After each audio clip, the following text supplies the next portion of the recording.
Hey, my video is late this week. It's a day late. This has never happened before. Um, Things just got busy. What can I say? There are a lot of tasks this time of year, both at home and at work, and we just ran right along, and suddenly it was Thursday morning instead of Wednesday morning. And, what can I say? Last Sunday was great, though. Speaking of tasks, we had our annual meeting and it was good to see everybody, and there was a lot of great energy, which was wonderful. And congratulations to the people who are really changing positions for the most part in our governance. Most people, volunteer in some way, and we've been very blessed to have a lot of leaders in the church. So thanks to everybody, and thanks to the people who just came and offered those people their support. It was great to see everybody.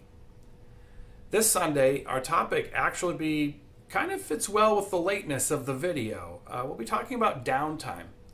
And when I say downtime, I'm not really talking about things like vacation or the time you spend with your hobbies, which are both just sort of task-based activities that are different.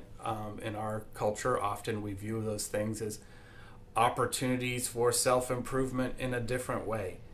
What I'm talking about is the time we spend between activities, when we're just, sitting around, staring out the window, maybe laying in the bed, staring up at the ceiling, vaguely watching YouTube videos, that sort of thing. Time when our brain is just sort of shifted into neutral and takes a break to a certain extent. It's something that in our culture we don't really smile upon, but it's very necessary for the creative life. I'm not a big believer in the idea that certain people can be separated out and called creatives. I find that most people lead creative lives, both at work and at home. And certainly for a lot of the people I know, there are parts of their jobs where creativity is important. Mine, certainly. And I think part of the reason why I'm late with this video may very well be that this week after annual meeting, there just wasn't as much time to just sort of let the old brain rest and come up with ideas, because ideas are important when you're leading worship or preaching a sermon, and I know that the rest of you have moments like that in your lives as well. So I did manage to get a little bit of downtime yesterday, and I did come up with a reading. And what's interesting is it's a fairly well-known reading, and I think maybe part of my problem is that lately I've been trying so hard to find interesting different stuff that we haven't done lately, like that passage from Nehemiah last week, that I sort of glossed over the greatest hits, if you will, of the Bible. I think you'll actually recognize this reading.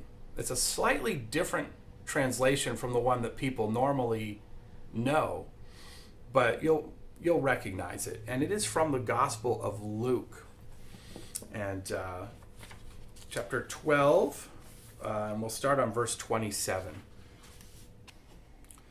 Notice how the flowers grow. They neither labor nor weave. Yet I tell you, not even Solomon in all his splendor was robed like one of these. If that is how God clothes the grass in the field, which is here today and thrown into the fire tomorrow, how much more will God look after you? You have so little faith. As for you, don't set your hearts on what you'll eat or what you'll drink. Stop worrying.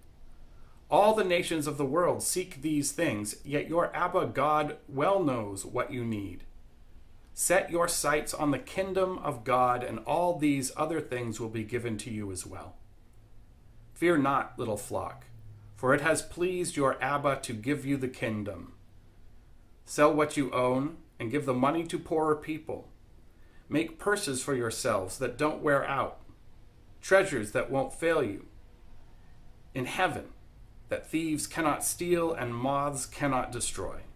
For wherever your treasure is, that's where your heart will be. So consider those flowers of the field. Take some time to pause and just pause. I don't even think you need to reflect or have like some sort of project in mind. To just relax a little bit. It's an important part of what we do, and our culture doesn't particularly reward it. So we need to be a little subversive sometimes and find that inner slacker in ourselves so that we are more productive, more engaged, more energized the rest of the time. So I hope to see you this Sunday in worship, and you know how to get in touch with me until then. So talk to you later.